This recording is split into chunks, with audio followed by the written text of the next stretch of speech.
Hello guys! Hello Gemini! Air Signs Gemini. Welcome dito sa aking channel.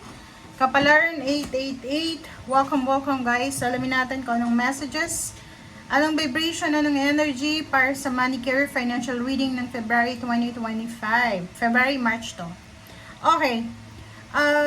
Gemini, comment down below if you resonated. Siguro for several months or weeks. Or siguro biglang out of the blue lang tong nangyayari na to. Itong inspiration and cornucopia 11 manifestation. Nakikita ko sir dito na isang Gemini ang magkakaroon ng sobrang inspiration.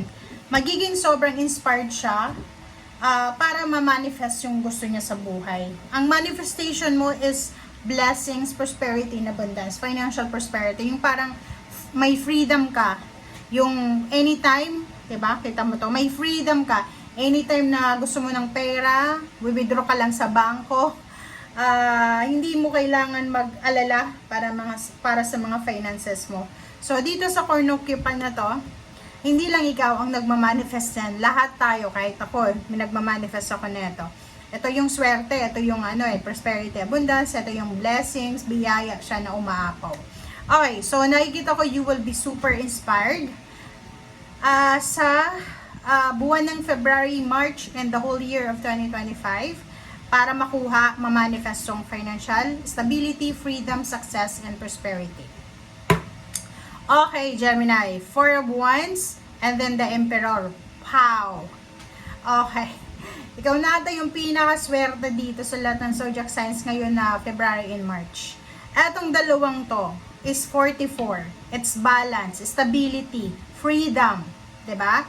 Sinasabi sa'yo dito na ano man ang ginagawa mo sa ngayon. Okay? Ano man ang ginagawa mo sa ngayon, sa ngayon, Gemini. If for example, may business ka, employed ka, may plano kang pumunta ng ibang bansa para mag-migrate, or plano mong, kung ano man ang plano mo sa buhay, sinasabi sa'yo dito ng barahan na lahat yan into fruition na. Diba? So, lahat parang Midas touch siya. Lahat ng hahawakan mo this February and March, it turns out to gold. It turns out positive ang outcome niya. Kita ko sure dito, pwedeng yung iba sa inyo, minamanifest nyo yung pagkakaroon ng bahay. Diba? Yung pinaplano nyo. So, nakikita ko, pwedeng inspired ka sa pagpapatayo ng bahay, rest house, or pwedeng bumili ka ng condo, or kung ano man yan, na gusto mong, basta inspired ka. Okay? Yung iba din sa inyo, posibleng nakapag-desisyon ka na talaga kung anong gusto mong gawin, lalo na yung iba na medyo may edad na, yung kung saan ka magre-retire, saan ka ba tatanda, parang ganun. So, nakikita ko sure dito na siguradong sigurado ka na. Emperor, yung iba sa inyo dyan, posibleng mayroong promosyon, salary increase, merong power kayo empowerment. So, kung ikaw ay tatakbo ngayong eleksyon ng Mayo, ngayong February and March, nararamdaman mo na mananalo ka.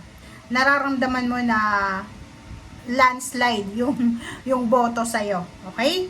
And Seven of Swords and Magician, so sinasabi ng baraha, may milagro na posibleng darating sa buhay mo ngayong taong ito, especially February, March.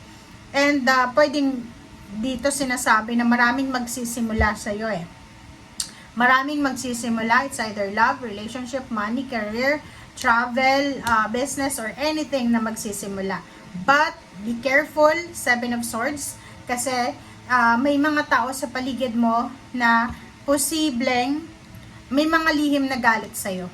Okay? Seven of Swords and Five of Wands, sinasabi ng dalawang barahan niya na may blessings ka diba? May innate blessings ka. Ibig sabihin, sinilang ka dito sa mundo na may kakayahan ka Magaling ka, matalino ka, matipid ka. Magaling ka din humawak ng pera. So, dito sinasabi na may dala kang magic. May dala kang magic. Lahat ng hahawakan mo talaga, nagiging positibo. Or yung outcome niya is positive. Yung Five of Wands dito, hindi mo kasalanan to. Hindi mo kasalanan yan kasi maraming mga tao yung may inggit sa blessings mo. But yun nga, Seven of Swords, sinasabi sa'yo dito na wag na wag mong papapasukin sa teritoryo mo. Kung sino man ito na mga nararamdaman mo na hindi totoo yung pakikisama sa'yo. Maglagay ka ng boundaries sa paligid mo. Priority ba? Priority mo yung sarili mo. Okay? Okay, Emperor and Justice. So, nakikita natin maraming posibilidad, oportunidad ng signing of contract. Good karma, good justice, parang ganon. Karmic justice, karmic blessing. So, kung may kaso kang involved, pwedeng papabro sa'yo yung hustisya. Two of Wands and Four of Swords. Nakikita ko dito yung mga medyo may edad na. Matagal na kayong nagtatrabaho sa ibang bansa, pwedeng OFW. This February and March, siguro time na ito para umuwi ng Pilipinas, para makapagpahinga ng 2 buwan. So, nakikita ko sa'yo dito na habang magpapahinga ka for 2 months, like February and March, lalo yung seaman dyan, seaman, di ba, may pahinga kayo. So, dito nakikita ko na pag-iisipan mo siya mag-iisip ka, ano kaya yung gagawin ko na susunod na step or actions. Okay? Okay. Alright guys, etong Knight of Wands and Queen of Coins, eto siya. Kasi itong cornucopia pa is Queen of Coins. Etong Knight of Wands is inspiration. So, Knight of Wands. Sinasabi dyan sa'yo, Gemini, na you will be super inspired na kumita ng pera. Parang nakikita ko sa'yo dito na simula ngayong February and March, mas lalo kang magsisipag. 'Di ba?